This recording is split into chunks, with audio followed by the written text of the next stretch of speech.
মানে অনেক বেশি খিদেই ছিল আমার, যে এরকম হাংরি ছিলাম যে আমি একটা ম্যাচ ক্লিক করবো। পেট ভরলো কতটুকু? এখনো ভরে নেই, 6 প্যাক হয়ে আছে। কিন্তু যখন সেজদা দিতে গেলেন কামরুল রাব্বি কি বলছিল, মানে দেখাচ্ছিল যে কাবা কোন দিকে বা কোন দিকে সেজদা দিতে হয়? না, আমি আসলে রাব্বি ভাইকে বলতেছিলাম যে কোন দিক নির্দেশনাটা আমাকে বলার জন্য আর কি, তো উনি বললো এদিকে, এইটাই আর কি। কিন্তু বোলিংয়ে দিক নির্দেশনা কারো লাগে না, আপনি একাই 100। না, ওইটা আলহামদুলিল্লাহ আমি আমার বোলিং এনজয় করি। 5 উইকেট নিয়ে কী বলবেন আর? অনেক দিন ধরে একটা খিদা নিয়েছিলাম আর কি, উইকেটের খিদা নিয়েছিলাম, একটা দুইটা করে পাইতাম, বাট প্রথম 4 ম্যাচে মনে হয় আমি 2টা উইকেট পাইছি। বাট অনেক ছিল, তারপর ওই যে বোলিংয়ের লিস্টটাও যখন দেখতাম একদম তলা নিতে আসে, তো মানে অনেক বেশি খিদেই ছিল আমার, যে এরকম হাংরি ছিলাম যে আমি একটা ম্যাচ ক্লিক করবো। পেট ভরলো কতটুকু? এখনো ভরে নেই, 6 প্যাক হয়ে আছে। কি মনে হচ্ছে, আগের রিদমে কি ফিরে আসছেন? এখনও রিদমে ফিরে আসছি কি না এখনও বুঝতেছি না, আরও 5টা ম্যাচ রয়ে গেছে। বাট আমি সবসময় যেটা চেষ্টা করি ওই চেষ্টাটাই চালিয়ে যাচ্ছি আর কি, ডট বল করা, যত কম রান দেওয়া যায়। আর সবসময় আমি পাওয়ার প্লেতে কখনো আমি চ্যালেঞ্জ নিতে চাই না ব্যাটসম্যানের এগেনস্টে, মানে একটা জায়গায় বল করতে চাই যতটুকু আটকানো যায় আর কি। এবং 18 উইকেট হয়ে গেছে, 30 কিংবা 35 উইকেটের লক্ষ্য থাকবে নিশ্চয়ই টুর্নামেন্ট শেষে। আমি কখনো লক্ষ্য সেট করি না, আমি ম্যাচ বাই ম্যাচ আগাইতে থাকি, কখনো আমি সেট করি না। আর যেটা আমার মনের মধ্যে থাকে ওইটা আমি মনের মধ্যেই রাখি, আমি প্রকাশ করি না কখনো। কোনো পরিবর্তন আসছে বোলিংয়ে? মানে আপনি সবশেষ বিশ্বকাপের পর ন্যাশনাল টিমের সুযোগ পাননি, এই মাঝখানে কি কোন জায়গায় আপনি আসলে নতুন কোনো কিছু সংশোধন হয়েছে কিনা, না, আমি যেমন ছিলাম বা মানসিকভাবে?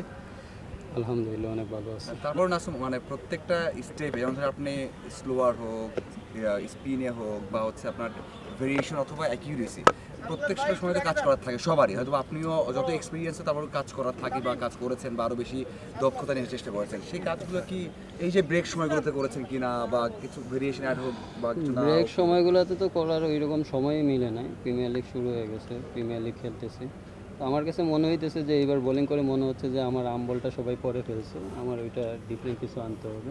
তো এখন মানে লিগ চলাকালীন সময় তো আমি কিছু করতে পারবো না, এন্ড অফ লিগ যখন আমি ফ্রি থাকবো আমার ইন্ডিভিজুয়াল কাজগুলো আমি করে আসবো। নাসুম, আরেকটা বিষয়, এটা হচ্ছে একটু আগে যে রূপক বললো যে ন্যাশনাল টিমে বাদ না, মানে হচ্ছে অনেকেই আমি আমি ওই প্রিমিয়ার লিগ নিয়ে যা বলার বলে আমি বললাম যে যেটা বলা হচ্ছে নাসুম, যে যা অনেকে আমরা দেখেছি ন্যাশনাল টিমে 5, 6, 7 বছর পরে খেলার পরে যে ফল দেয়, মানে ভালো সেট হয়ে যায়, আপনার ওই সময় হয়নি বা অতটা সময় এখনো পাননি, বা সামনে অনেক সময় আছে আরও। তো সেই ক্ষেত্রে নেক্সট টাইম মানে যখন আপনি ব্যাক করবেন অথবা এক্সপিরিয়েন্সগুলো গ্যাদার করেছেন, কারণ প্রত্যেক বছর ভালো করবেন না সে সবাই জানে, বাংলাদেশে কেউ করেনি, তো ব্যাক করবেন এক্সপিরিয়েন্স নিয়ে, তখন কি মনে হয় যে আরও ভালো হবে কিনা? ইনশাআল্লাহ অবশ্যই ভালো হবে। নাসুম, ন্যাশনাল টিমের নতুন স্পিন কোচ নিয়োগ পেয়েছেন Mushtaq Ahmed, legendary leg spinner, পাকিস্তানের বিশ্বকাপ জয়ী। তার কাছ থেকে নিশ্চয়ই কিছু শেখার চেষ্টা থাকবে যদি সুযোগ পান। অবশ্যই শেখার তো তার অনেক সম্পর্কে কিছু। যদি কতটুকু আসলে জানেন?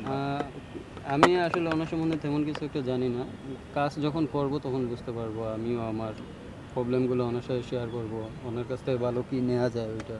আপনি বললেন মাত্র যে আর্মারটা আসলে অনেকে করে ফেলছে বা বুঝে ফেলছে, বা সেইভাবে আসলে ডেডলি হচ্ছে না আগের মতো, সেই জায়গাটাতে নতুন কোনো ভ্যারিয়েশন নতুন কোচের কাছ থেকে জানতে চাইবেন? আসলে হচ্ছে না যে আমি সেইটা বলি নাই, আমার আর্মার হচ্ছে, বাট Effective ওইটার আগের জন্য এখন সবাই রেডি থাকে আর কি, আমার ওই বলটার জন্য আমার কাছে মনে হচ্ছে। নতুন কোচের কাছে কি শিখতে চাইবেন?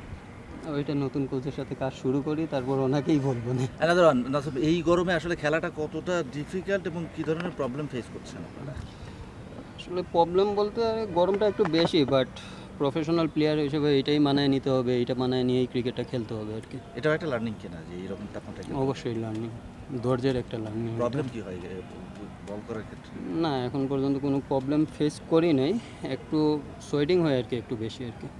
উইকেটগুলো কি মানে ধরেন আগে তো আরও বেশি স্পিন ফ্রেন্ডলি ছিল, বা আমরা এরকম দেখেছি, কিন্তু এবার উইকেটগুলো বিভিন্ন জায়গায় খেলা হচ্ছে, মানে উইকেটের ভেরিয়েশন, আপনি প্রথম বলছিলেন যে প্রথম দিকে উইকেটটা পাননি, আপনি নিজের ক্ষুধা ছিল, এটা কি উইকেটটা আগের থেকে বেশি মানে স্পোর্টিং হয়েছে নাকি মনে হয় আগের থেকে অনেক বেটার হয়েছে, মানে বোলারদের ফেভারে এখন 40% আছে, ব্যাটসম্যানদের ফেভারে 60% আছে।